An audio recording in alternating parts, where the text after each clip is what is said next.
खैबर पख्तूनख्वा हुकूमत ने गवर्नर के इख्तियारात मजीद महदूद करने का फैसला कर लिया। हुकूमत की गवर्नर इंस्पेक्शन टीम को सूबाई इंस्पेक्शन टीम में जम करने की तैयारी कर ली गई है। KP काबीना गवर्नर इंस्पेक्शन टीम की सूबाई इंस्पेक्शन टीम में इंजमाम की मंजूरी देगी। मजीद जानेंगे डॉन न्यूज़ के रिपोर्टर आरिफ हया से। आरिफ, क्या तफसीलात हैं सूबाई हुकूमत के ऐसे मुमकिन इकदाम की?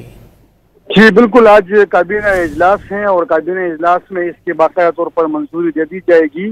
खैबर पख्तूनख्वा हुकूमत पहले से ही गवर्नर के इख्तियारात कम करने के कवानीन जो है तो वो मंजूर करा रही है। पहले उनसे यूनिवर्सिटीज का चांसलरशिप का ओहदा ले लिया और आज जो काबीना इजलास में जो गवर्नर इंस्पेक्शन टीम है तो उसको प्रोविंशियल टीम में का आइटम उसमें शामिल और आज उसकी मंजूरी दी जाएगी।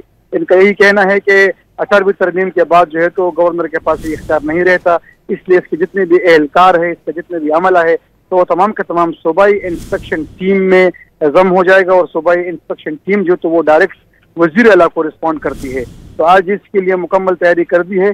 गवर्नर से इंस्पेक्शन टीम का इख्तियार भी ले लिया जाएगा और उसको बाकायदा तौर पर सूबाई इंस्पेक्शन टीम में शामिल किया जाएगा। जी बहुत शुक्रिया आरिफ हयात इन तफसीलात के लिए।